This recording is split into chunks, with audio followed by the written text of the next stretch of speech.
अच्छा है, दोनों इसी तरह एक दूसरे के साथ खुश रहे और राज्य मुझे भुला दे तो ही सबके लिए अच्छा है।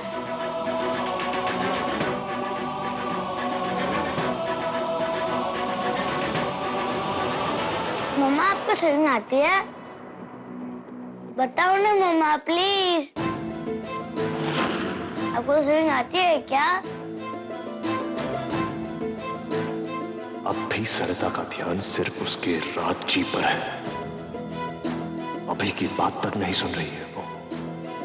मम्मा मुझे खिलाओ ना, मुझे भूख लगी है।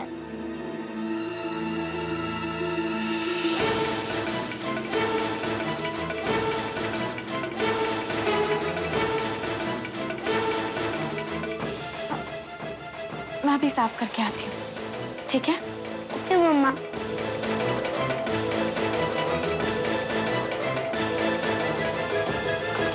कोई बात नहीं बेटा, मैं खिला देता हूं।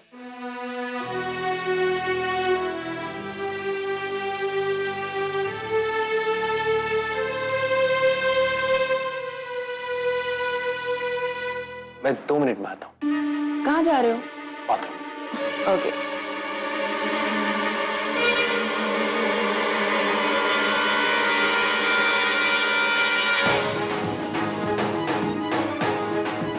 तो रात से मिलने का ये सिर्फ एक बहाना था।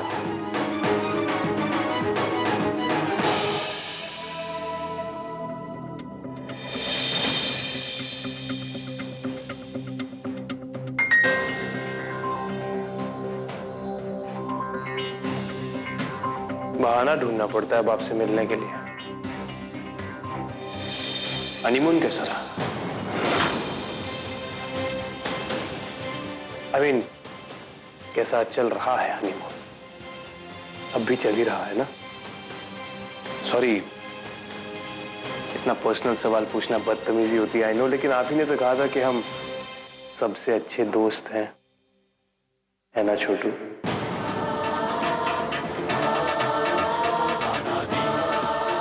राज्य अब यहाँ क्यों आए हैं मैं नहीं जानती, और मुझसे ऐसे सवाल क्यों कर रहे हैं मुझे ये भी समझ में नहीं आ रहा। लेकिन आप यहाँ दिव्या के साथ आए, उसे अकेले छोड़कर मुझसे ऐसे सवाल कर रहे हैं। अगर आपको सुनकर तसल्ली होगी तो सुनिए, मेरा हनीमून बहुत अच्छा चल रहा है। उम्मीद करती हूँ आप भी दिव्या के साथ खुश हैं। वैसे कब कर रहे हैं आप शादी? मेरी शादी की बहुत जल्दी है आपको। क्यों? क्योंकि शायद आप चाहती ही नहीं कि मेरी शादी हो। मैं क्यों ऐसा चाहूंगी? दिव्या आपका प्यार है, मेरे आपकी जिंदगी में आने से पहले भी था, मेरे होते हुए भी था, और मेरे जाने के बाद भी। आधा सच और आधा झूठ। और सच ये भी है कि दिव्या को मेरे साथ देखकर आपको कुछ ज्यादा खुशी नहीं हो रही, इसीलिए तो नजर नहीं हटती आपकी मुझसे। ये क्या कह रहे हैं राज जी? आप भूल रहे हैं, मैं अब अभिमान की मां हूं और विक्रांत जी की पत्नी। फिर से झूठ। क्यों कह रही हैं इतना झूठ? शादी तो नाम की है, सच तो यह है कि आपके दिल में एक खालीपन है। सच तो यह है कि आप मुझे चाहती हैं। जो जगह दिव्या की है आप जानती हैं आपकी हो सकती है। राज जी, गलतफहमी है आपकी। आप जो भी सोच रहे हैं सब गलत है। मैं कुछ गलत नहीं सोच रहा। राज जी, मुझे जाने दीजिए। विक्रांत जी मेरी राह देख रहे होंगे, तो आपके यहाँ आने से उनके मन में वैसे ही शक पैदा हो गया। उन्हें दीजिए शक पैदा। जानने दीजिए विक्रांत को भी कि आप कितना प्यार करती हैं मुझसे।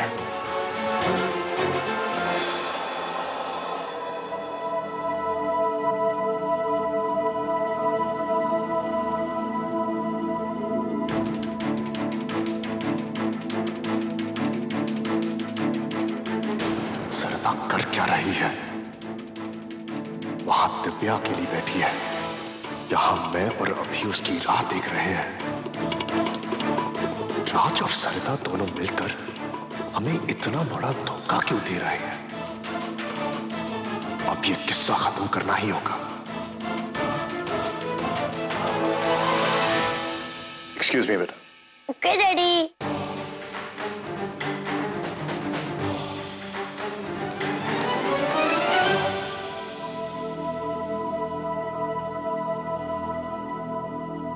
सुनना चाहते हैं ना तो सुनिए। अब मैं आपसे प्यार नहीं करती।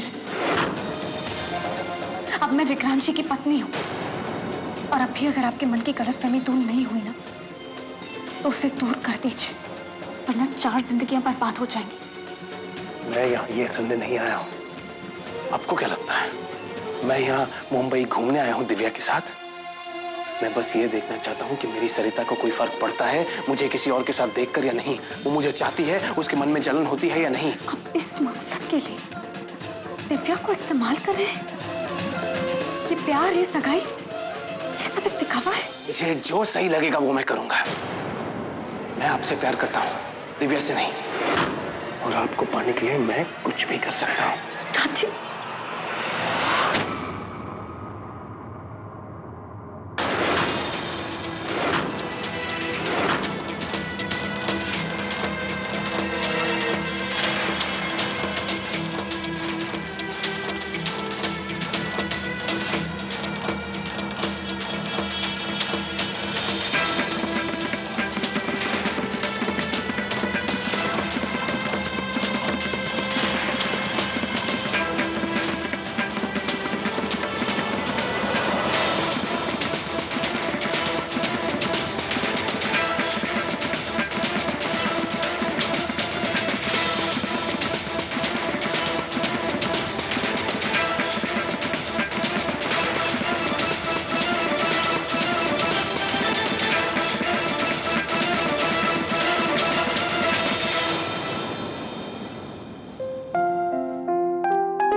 अभी हाय। आप यहाँ अकेले क्यों खेल रहे हैं? क्योंकि मम्मा डैडी मुझे बिना बताए कहीं चले गए हैं। अब क्या करूं? तो मैंने सोचा कि मैं पूल गेम खेल लूं। क्या करें, आप भी अकेले, मैं भी अकेली हूँ। एक काम करते हैं, जब तक आपके मम्मी डैडी नहीं आते ना और मेरे राज नहीं आते तब तक हम साथ में खेलते हैं। क्या बोलते हो? आप मम्मा की फ्रेंड हो ना? हाँ। तो फिर मैं भी आपका फ्रेंड हूँ। Okay, friends. फ्रेंड्स।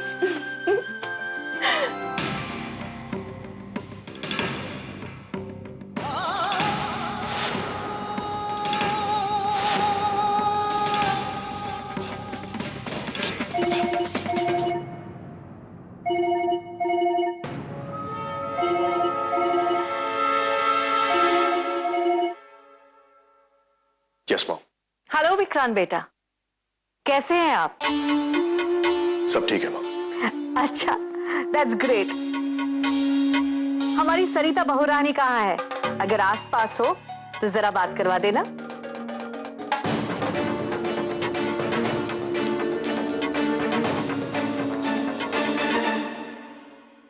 सरिता मेरे साथ नहीं है मॉम, अभी के साथ। Oh that's okay, no problem. उन्हें मैसेज दे देना। उन्हें कहना कि उनकी सास राजी का घर अब तो उनका मैका हुआ ना, तो उन्हें ये कहना कि राजी की माँ का फोन आया था और उन्होंने ये बताया कि 14 दिनों के बाद राजी और दिव्या की शादी है। दैट्स ग्रेट न्यूज ना? अब देखो, सरिता के घर से फोन आया है तो जाना तो पड़ेगा ही, और काफी करीबी रिश्ता है उनका राजी के साथ। हाँ मॉम, बहुत करीबी रिश्ता है। क्या करें, सरिता को बताने की कोई जरूरत नहीं है, उसे पता चल ही गया होगा। आखिर राज और दिव्या यहीं मुंबई में। क्या दोनों मुंबई में है? कहाँ मिले दोनों? यही है मॉम, इसी होटल में उनकी मुलाकात हो चुकी है। पर विक्रांत बेटा, उनकी तो 14 दिनों बाद शादी है ना, और अभी दोनों होटल में घूम रहे हैं। खैर हमें क्या, नया जमाना है और दिव्या ठहरी टीवी स्टार, छोड़ो। पर खुशी की बात तो यह है कि हमारी सरिता बहुरानी बिल्कुल सीधी सादी है, उसमें ऐसे कोई ऐब नहीं है। है ना बेटा? मॉम, क्या मैं आपसे बाद में बात कर सकता हूँ? Oh, that's absolutely fine. You take care. That's it. तीर लगा सीधा निशाने पे। कौन सा तीर और कौन सा निशाना मम्मी जी? जीजू तो एकदम नॉर्मल लग रहे थे। बच्ची है तू अभी, और बेवकूफ भी। औरत अपने तजुर्बे से समझती है मर्द की आवाज की उतार चढ़ाव का मतलब। कब मर्द की आवाज ऊपर चढ़ती है और कब वो गहरी सांस लेता है, समझी? और विक्रांत उन मर्दों में से नहीं जो अपना रोना सबको सुनाता है। एक शांत ज्वालामुखी है जिसे समझना पड़ता है। अभी बेटा इन दोनों के बीच में एक पुल का काम कर रहा था, लेकिन मैंने राज नाम की दीवार खड़ी कर दी है दोनों के बीच में। सरिता, एक बार तो तू जीत गई कि विक्रांत जी तुझे साथ लेकर गए, लेकिन अब तू हारेगी, बार बार हारेगी तू। अब तू देखेगी विक्रांत की नफरत की ज्वालामुखी, जिसमें तू जलकर खाक हो जाएगी।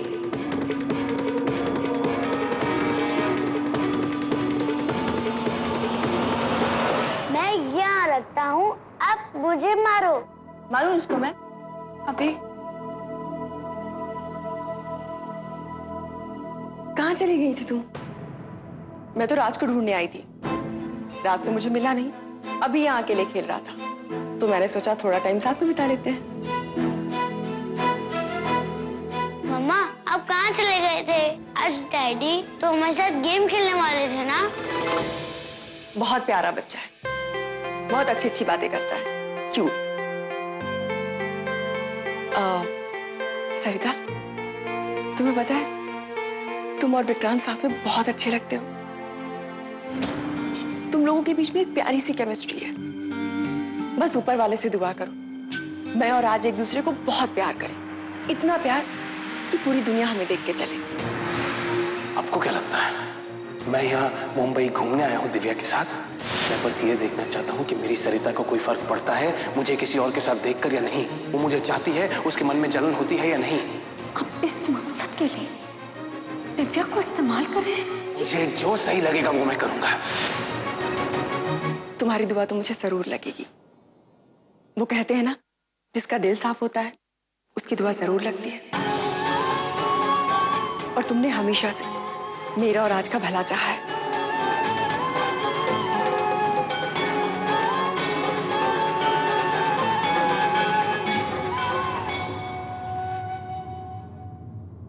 क्या हुआ?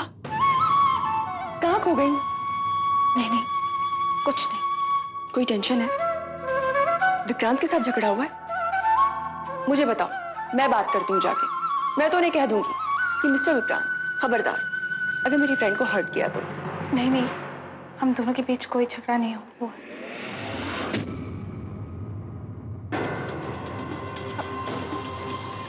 दिव्या, मैं चलती हूँ। वो क्या है ना, विक्रांत जी को मीटिंग के लिए जाना है, और अगर वो मेरे आने से पहले निकल गए तो मैं उनसे कांटेक्ट भी नहीं कर पाऊंगी। हम दोनों बाद में बैठकर शांति से बात करेंगे, ठीक है? ठीक है, चलो अभी।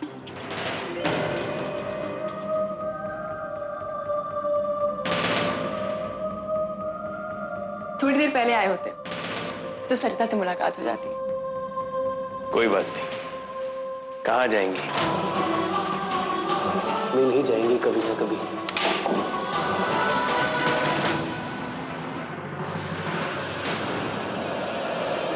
बंद करो ये नाटक, बंद करो।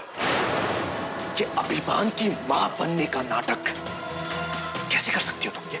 हाँ, क्यों कर रही हो ये? एक तरफ ये करती हो और एक तरफ अपने पुराने पति को जाकर मिलती हो। नहीं, यही बात मैं आपको कल से समझाने की कोशिश कर रही हूँ, लेकिन कभी आप पीकर आ जाते, कभी अभी बीच में आ जाता है। देखिए, आप जो सोच रहे हैं गलत सोच रहे हैं, ऐसी कोई बात नहीं है। आप एक बार शांति से बैठकर मेरी बात सुनिए प्लीज। क्या सुनना बाकी है आप? हाँ, क्या सुनना बाकी है? जो भी देखना है मैंने अपनी आंखों से देखा है। मेरा अभिमान तुमसे कह रहा था कि वो भूखा है, मगर तुम्हारा ध्यान उसकी तरफ था नहीं। तुम्हारा पूरा ध्यान उस राज की तरफ था, और मौका मिलता ही तुम उसे मिलने चली गई। देखो, मुझे झूठ से सख्त नफरत है। पर मैं झूठ नहीं बोल रही, और ना ही मैंने आपको कोई धोखा दिया, ना ही कोई गेम प्लान किया है। मैं जानती हूँ राज जी यहाँ है, पर वो यहाँ क्यों आए हैं, कैसे आए हैं, किसने उन्हें बताया कि हम इस होटल में, मैं नहीं जानती। देखिए, आप अपने गुस्से पर काबू रखिए और एक बार मेरी बात समझने की कोशिश कीजिए। नहीं समझना, अब कुछ नहीं समझना। मैंने तुमसे शादी की थी सिर्फ इसीलिए क्योंकि मेरे बेटे ने तुम्हें मां की तरह स्वीकारा था, और मैं पूरी कोशिश कर रहा हूं कि मैं वो रिश्ता निभाऊं। लेकिन तुम न एक मां बनने का मान रख सकती हो, ना ही एक पत्नी का। अरे 4 दिन वफादार नहीं रह सकी तुम, 4 दिन नहीं।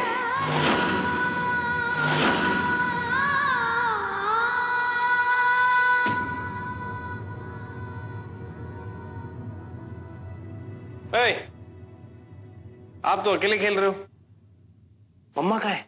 वो तो डैडी के कमरे में। मम्मा और डैडी अलग अलग कमरे में रहते हैं? हाँ। और आप मम्मा के साथ रहते हो या डैडी के साथ? डैडी के साथ। तो आप लोग बहुत सारी वीडियो गेम्स खेलते होगे, है ना? ठीक है, जाओ खेलो। Thank you. बाय।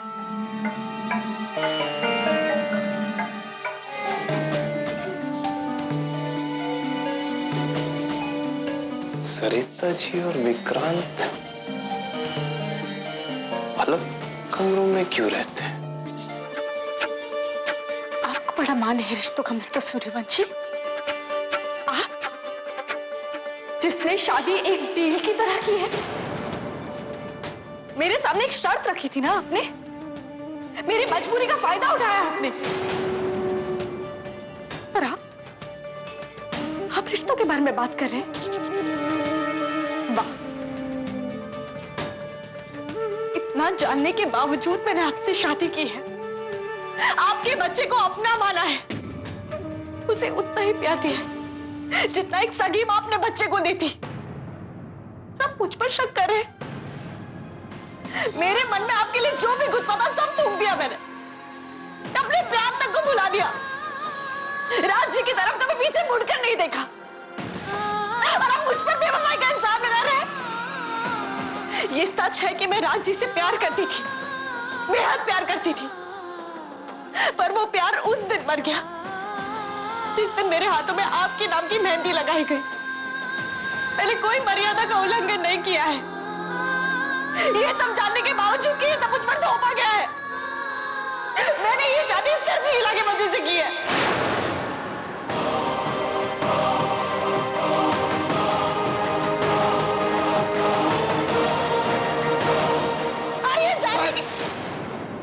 मुझे और कुछ नहीं सुनना। लेकिन मैं बोलूंगी और बोलूंगी।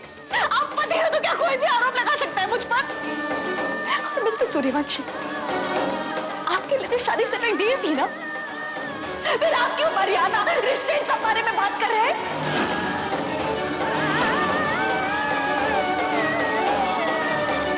मैं वो औरत हूं जिसके पति ने उसे 10 साल घर में एक फर्नीचर की तरह रखा, फिर भी मैंने उस घर की सारी जिम्मेदारियां निभाई है, सब कुछ किया। और जहां तक अभी का सवाल है, उसके प्रति भी मैं बहुत जिम्मेदार हूं, ईमानदारी से अपनी जिम्मेदारियां निभाती हूं और निभाती रहूंगी।